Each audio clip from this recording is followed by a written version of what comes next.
Olá, pessoal. Boa noite a todos.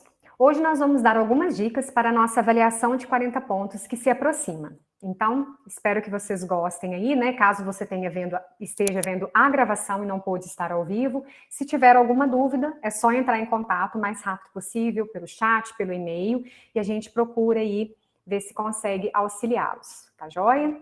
O objetivo aqui é ser uma coisa rápida, é falar mais ou menos o que pode cair, que tipo de questão, como que vai ficar aí os pontos, né? E para facilitar mesmo o estudo de vocês, tá? O intuito aqui, é claro que nem tudo que eu vou falar vai cair, que como vocês já sabem, as nossas avaliações são um banco de questões, então, às vezes o que cai para um não cai necessariamente para o outro, né? Tanto das questões abertas quanto nas objetivas, a gente tem esse banco de questões. Então, é ficar atento com o enunciado, como a gente sempre fala, e, se possível, não deixar essa disciplina para ser a última, depois que já fez várias, porque algumas questões, elas não vão estar prontas no guia, elas vão ser uma questão mais de interpretação. Então, quem deu uma olhada no conteúdo, vai fazer bem tranquilamente. Então, vamos lá. Como vocês já sabem, né, essa avaliação, ela corresponde aos conteúdos dos ciclos 1, 2 e 3. E a gente não vai ficar preso à data, experiência, vivenciação com relação à obra didática, nada que fale nessas terminologias. Se falar de, de data, vai ser uma coisa específica de lei, e isso sim pode cair, porque essas leis, as poucas que às vezes a gente coloca no guia, elas são muito importantes e são sempre citadas, inclusive, em questões de concurso, de prova de aptidão para música. Então, algumas leis a gente vai colocar, sim, com números. Então, é só ficar atento aí no guia de estudos que a gente já tem elas aí, né, para que vocês possam consultar. Então, fazendo uma revisão, ciclo 1, na Lei 4.024/61, tivemos a possibilidade de ensino-aprendizagem em arte no currículo, no ensino primário, podendo ser estendida até 6 anos. Então, no ensino de grau médio, a arte é tratada como uma atividade complementar de iniciação artística. E ainda para estabelecimento de ensino industrial de nível médio, o artigo 50 previa a possibilidade de cursos de artesanato. Já no ensino superior, o artigo 66 de artes, ele é realizado como uma pesquisa e uma autonomia do professor é declarada no 71. O programa de cada disciplina sob forma de plano de ensino será organizado pelo respectivo professor e aprovada pela congregação do estabelecimento. A LDB 5.692/71, Educação Artística, foi considerada uma atividade obrigatória, exigindo a valência do professor atuando nas áreas cênicas, plásticas e música. Então, a gente sabe que essa antiga lei, né, o professor, ele conhecia um pouquinho de cada coisa, tinha um conhecimento, assim, mais abrangente, porém não aprofundado, porque ele tinha que saber um pouco de cada coisa, geralmente acabava partindo sempre pelas artes visuais, que são mais fáceis. Poucos partiram para a música. Já na LDB 9.394, a arte passou a ser um componente curricular, sendo tratada como um componente mais específico do currículo, porém não obrigatório. E após a solicitação de alteração por entidades interessadas, na última alteração, que foi 13.415, o artigo 26 diz que o ensino da arte, especialmente em suas expressões regionais, constituirá componente curricular obrigatório da educação básica. E no sexto, é esclarecido que as artes visuais, a dança e a música e o teatro são partes e componente aí desse currículo, tá? Aqui eu coloquei trechos, tá, gente, do guia, depois vocês olham com mais calma, só para vocês verem, eu peguei as partes mais principais aí, para vocês não precisarem ficar com muito conteúdo para estudar.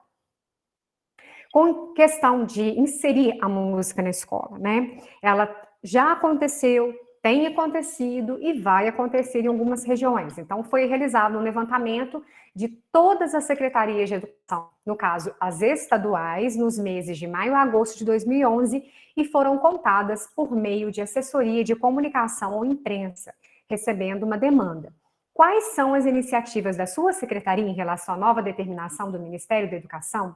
sobre a Lei 11.769, que foi sancionada em 18 de agosto de 2008, que vai determinar que a música tem que ser um conteúdo obrigatório em toda educação básica desde 2011. A gente sabe que, infelizmente, essa realidade ela não atingiu todo o país, mas ela está na lei. Então, a gente teve algumas respostas disso, que foi uma coisa bem específica de Minas, porque Minas é um estado que tem 12 conservatórios que são do estado. Então, por conta disso, foi feito esse levantamento na época aí da revista. Tá? E cada secretaria fez a sua resposta. Isso não está muito atualizado, né? Já se passaram alguns anos, mas dá para a gente ter uma noção aí. Nesse contexto, pode-se trazer a preocupação do Vygotsky com o ensino técnico de música nas escolas de ensino básico. O autor aponta que esse tipo de ensino técnico produz experiências estéreis e maciças como observadas quando se utilizou esse ensino lá na Rússia ou na Europa, por exemplo, né? Então, o ensino de música, primeiramente, ele não deu muito certo porque o ensino ele é muito voltado para o ensino técnico. Infelizmente, em algumas escolas ainda é assim, né? Tem um programa mais pesado que deve ser cumprido com um cronograma específico e acaba que ficou uma coisa um pouco maçante, né? Para a época, não tanto, porque os adolescentes, os jovens, tinham um pouco mais de concentração. Para os dias de hoje, isso é uma coisa quase que inviável, né? Vivendo a realidade que nós temos nesse momento. Mas, enfim, toda essa questão do ensino mais tecnicista fez com que a música deixasse de cumprir os seus principais objetivos dentro das escolas. E nesse contexto de utilização de música, também a gente teve uma outra vertente, que foi o oposto, que é o ensino recreativo demais. Alguns educadores e alguns professores passaram a usar a música como um pedestal. Ah, vai ter Dia das Mães, musiquinha de apresentação. Ah, vai ter Dia dos Pais, música de apresentação. Ah, vai ter Coelhinho da Páscoa, vamos fazer música de Páscoa. E acaba que o professor ficou tão envolvido com essa questão das apresentações, dos eventos, de favorecer mesmo, né, as questões da escola, que o conteúdo musical também deixou de existir. E algumas ainda trabalham dessa forma. E não é culpa do educador, ele está se esforçando, mas às vezes ele não consegue ter tempo, porque ele tem tanto evento para se preocupar, nesse momento não tanto por causa da pandemia, né, mas pensando no ensino presencial, e aconteciam tantos eventos que ele ia ficando de lado ali aquele programa. Se ele tinha que trabalhar, por exemplo, ritmo, determinados ritmos, a história de Tchaikovsky naquele mês e mais alguns conteúdos musicais. E às vezes ele não conseguia trabalhar nada. E alguns hoje ainda não conseguem, por conta dessa questão do recreativo. Então a gente tem que tomar muito cuidado. A música ela tem que ter esse lado lúdico, esse lado de significativo para o aluno aprender, mas também não pode ser só recreação.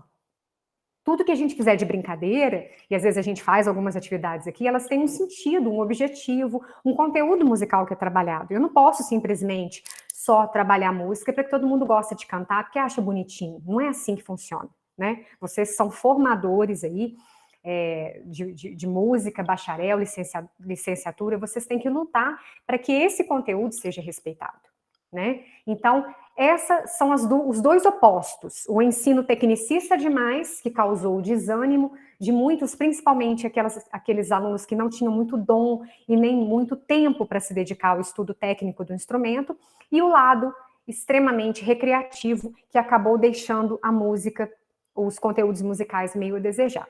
Então, a gente não pode deixar cair-se na armadilha de deixar escapar o próprio significado, tanto da música quanto da educação básica, em seus objetivos esperados. E ao esgarçar essa controvérsia, discussão, o Vygotsky percebe que é importante desvelar a necessidade de entender a arte no contexto educacional, e, portanto, a música como qualquer educação criadora e que implica na emoção dialética, reconstrói o comportamento e se mostra como uma atividade complexa de luta interna que se conclui na catarse. Né? Então, a gente explicou aí em palavras mais simples, né, essa importância de não deixar o próprio significado. Então, se caso tiver alguma questão nesse sentido, vocês prestem atenção no enunciado, tá? Para não fazer confusão. Segundo Loureiro, é curioso vermos o Brasil considerado por muitos como um país rico em várias manifestações musicais. É um país que tem um ensino de música nas escolas e não se encontra ainda disseminado. Então, observa-se que as escolas do nosso país continuam sendo instituições que transmitem conteúdos de caráter extenso, elaborado, legitimado pela hierarquia dos bens culturais. E no caso específico de música, conteúdos musicais que definem como sendo música clássica. Então, segundo a educadora Maura Pena, a escola atua sobre experiências culturais já presentes, trazidas pelos alunos de sua vivência familiar e sobre o cotidiano. Então, o que está falando? Essa parte está falando da importância. A gente tem que, lógico, levar a bagagem cultural diferente para o aluno, porque o que está no rádio, o que está na mídia, ele já conhece, né? Sendo bom ou sendo péssimo, ele já tem acesso. Mas está falando para tomar cuidado para não ter uma imposição, principalmente para quem trabalha em escola regular ou pretende trabalhar, né? A educação cultural imposta, ela causa uma aversão. Agora, se você pega um trecho que, de repente, ele está lá na música techno, ele está lá num casamento, e você começa a explicar para ele de onde vem aquele trecho melódico, de onde vem aquela melodia, o histórico do autor, você vai envolvendo o aluno, né? E essas experiências culturais que cada um já traz de casa, da sua vivência pessoal, da vivência com os amigos, isso não pode ser deixado de lado, né? Então, o ensino artístico encontrado nas escolas, principalmente as especializadas, só pode ser eficaz para aqueles que tiverem as condições sociais necessárias para desenvolver uma competência prévia, uma familiaridade e prática cultural como pressuposto para o aprendizado formalizado, né? Hoje, se eu não tenho instrumento, eu vou trabalhar com material alternativo. Se eu não tenho instrumento, eu vou trabalhar com alguma coisa que possa percutir, que possa trazer som para trabalhar ritmo. Se eu não tenho instrumento, eu posso trabalhar ritmo na tela do computador, eu posso trabalhar num slide, eu posso trabalhar num musicograma. Então, a gente tem que tomar cuidado, porque não pode estar além e nem muito fora da realidade das pessoas que nós estamos convivendo, né? Que no caso, os aprendentes. Depois tem uma parte que fala sobre Bakhtin e o cotidiano na sala de aula, é um pouquinho mais complexo, um pouco teórico, né? Ele fala que tudo que é ideológico, na verdade, é um signo, né? E sem o signo não existiriam as ideologias. E os gêneros de ensino, eles são múltiplos, eles são mutantes. Ele menciona gêneros usados no ensino da forma como ele os conheceu. Então, por exemplo, o diálogo de Sócrates, os milagres do teatro medieval, os diálogos nos encontros do mundo além-túmulo e que se tornaram frequentes no nível básico dos exercícios escolares e se mostram como uma pista para investigar como determinados professores incorporam e usam os gêneros distintos. Depois fala-se que a autora destaca que se tem outros gêneros que são incorporados no calor do momento e que proporcionam também um imbricar presente nas longas conversações que acontecem entre professores e alunos. Então, uma incorporação que se mostra semelhante são diferentes tipos de romances estudados por Bakhtin e que denotam que, mesmo planejada, a performance dos professores em seu cotidiano não vai seguir um script único e se faz com a habilidade para integrar formas genéricas diversas que carregam sentido e conteúdo que refletem o registro de experiências pessoais, do folclore local ou do conhecimento acadêmico. Então, é uma troca, tanto para formadores quanto para aprendentes, né? Essa bagagem cultural que a gente tem, essa bagagem de um curso que eu faço, de um diálogo com um colega de trabalho, tudo isso vai formando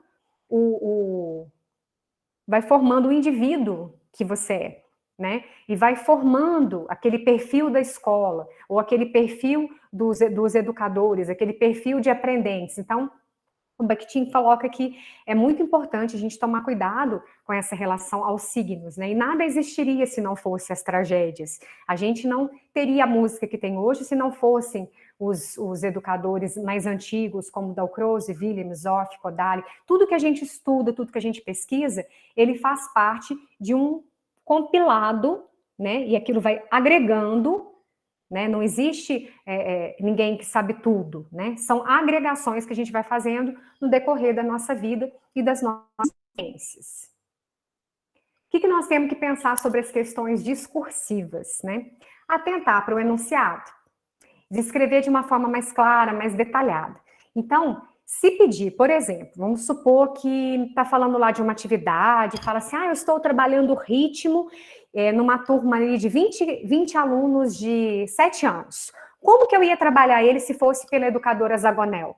Aí, se a gente for lá no guia, né, para quem fez lá aquela atividade prática da atividade 2, vocês viram que ela trabalha ritmos simples, né, como a semínima e a colcheia, com palavras. Que ela conta lá a história dos patinhos, né, da lagoa, quá, quá, quá, quá, para ser mínima, né? Então, ou seja, se eu estou baseando na Zagonel, eu vou ver o que ela colocou sobre isso. Essa atividade é uma atividade de escuta ativa e eu vou basear um pouco no Schaefer. Mas como que o Schaefer trabalhava esse tipo de escuta? Então, tomem cuidado só com o enunciado. Às vezes a pessoa olha, meio correndo, faz uma atividade super interessante e criativa, mas não está dentro da proposta do educador que foi pedido, tá? Então, tomem muito cuidado mesmo com o enunciado, porque às vezes a pessoa perde ponto de bobeira, faz uma atividade maravilhosa, enorme, descrição, mas incorreto. Ciclo 2. Quanto às propostas do Schaefer, que nós acabamos de falar, vocês vão atentar para o perfil e para as sugestões das atividades desse autor, principalmente na questão da escuta ativa. Como que o Schaefer desenvolveu o processo de escuta, né? Quem leu o guia lá, ou deu uma passada para fazer a atividade, viu que ele trabalha muito a questão da percepção à sua volta. Então, você pode conseguir uma atividade visitando um parque de diversões, você pode fazer uma atividade observando os sons da rua, você pode fazer observando os sons do supermercado. Então, tudo pode virar uma atividade de registro, porque você vai observar, né? Ele falava para fechar os olhos e observar tudo que tem de som ou de ruído. E uma coisa interessante também do Schaefer é que ele fazia classificações.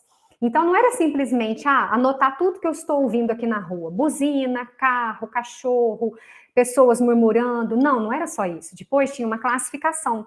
Aí você pegava aquela lista enorme que você fazia de passeio, né? Um passeio pelo parque, um passeio pelo mercado de frutas, e você ia anotando tudo que você está ouvindo. E depois você classifica se o som é longo ou curto, se o som é grave, médio ou agudo. Então, já começa a colocar aí as terminologias e os sentidos musicais, né? Então, o Schaefer sugere ao professor que ele direcione os aprendentes a classificar esses sons. E também nessa questão do agrupamento e classificação. Então, altura, intensidade, duração, timbre, né? Para dar seguimento, o professor pode fomentar em sua sala de aula a pesquisa daquele ambiente sonoro. Então, o professor pode realizar um passeio pelo quarteirão, como nós já falamos aí, em qualquer lugar, né? Aí aqui tem um trecho da atividade, encontrar um lugar onde as pessoas estejam subindo ou descendo escadas para que se possa solicitar que anotem e discutam sobre as diferenças de sons produzidos pelas pessoas que sobem as escadas em relação aos sons produzidos que descem. Pedir que eles tragam de casa um objeto que produz um som interessante, ou seja, uma qualidade extrínseca, mobilize a sensibilidade de estética do aprendente. No dia seguinte, cada um vai mostrar um objeto e vai fazer soar e contar por que o som escolhido despertou o interesse. Depois, com os passos anteriores, o professor vai estimular os comentários da classe por meio de discussões em grupo. Então, isso é uma das sugestões, né, de propostas aí do Schaefer. Zagonel. O professor e os alunos escolham alguns sons dentre os apresentados em aula para que se possa inventar representações gráficas. E todos devem ter oportunidade de colocar suas ideias no quadro, se necessário. Pode-se trabalhar em grupo. Com base nas sugestões de escrita, é preciso chegar a um consenso sobre a representação que mais aproxima do som em questão. A autora salienta que não se deve desenhar a fonte sonora, mas algo que represente o som ouvido. Então, por exemplo, o zumbido da abelha, por exemplo, não deve ser representado pela abelha, mas por algo que represente realmente o som. Eu costumo até dar esse exemplo para os alunos, né? O som da abelha e o som do elefante. O elefante é um animal enorme e tem um som agudo, enquanto que a abelha é um bichinho desse tamanho e tem um som grave, tá? Então, a questão, é muito importante lembrar da Zagonel, é isso. Ela não aconselha a representar o som pelo animal, porque eles podem fazer comparações equivocadas, tá? De grave e agudo, de longo curto. Então, o ideal é que eles representem o som que estão ouvindo, e não o animal, tá? Fica aí a dica. Aqui tem uma sugestão também, que é a montagem de uma partitura da Zagonel, como símbolos, né? Vocês percebem que é uma partitura gráfica. Ela não tem a ver exatamente com a imagem real, né? Ah, tá ouvindo o som de chuva, vai desenhar a chuva. Não. Como é o som de chuva? Ele é um som curto, picado, ele é um som que permanece contínuo, como é o riacho, como é o som. Então, essa é a representação sugerida pela autora. Do ciclo 3, vocês vão ler a respeito das unidades 3.4, principalmente, que é a prática de canto coral na terceira idade, e verificar as possibilidades de adequação para essa faixa etária e os benefícios que a prática coral pode trazer para a vida dessas pessoas. Então, quem fez também a atividade do ciclo 3 já ficou mais do que revisto, né? Nós vimos ali algumas dicas sobre como trabalhar, né, com o coral de uma forma significativa, de forma que os alunos realmente possam participar da aula, né? Que é aqui da unidade 3. A gente falou um pouquinho da técnica vocal, que foi até um artigo que eu baseei, esse que está de apoio aí para a atividade 3 do ciclo de vocês. Ele fala da importância, né, do desenvolvimento da memorização da consciência, da sincronicidade, fala dos vocalizes. A gente não vai trabalhar um vocalize só porque a gente tem que fazer aquecimento vocal, mas esse vocalize, de repente, pode ser o próprio trecho de uma peça, um trecho onde os alunos estão tendo dificuldade de afinação, onde eles estão tendo dificuldade de memorização ou de alcançar uma determinada nota, enfim, né? Quem leu o artigo ou prestou atenção aí na atividade do ciclo 3, não vai ter dificuldade alguma, caso, né, caia alguma questão do ciclo 3, provavelmente vai ser referente à prática de canto coral na terceira idade, tá? Bom, pessoal, eu desejo a todos bons estudos e uma boa sorte. Leiam com calma e espero que vocês curtam aí a nossa avaliação.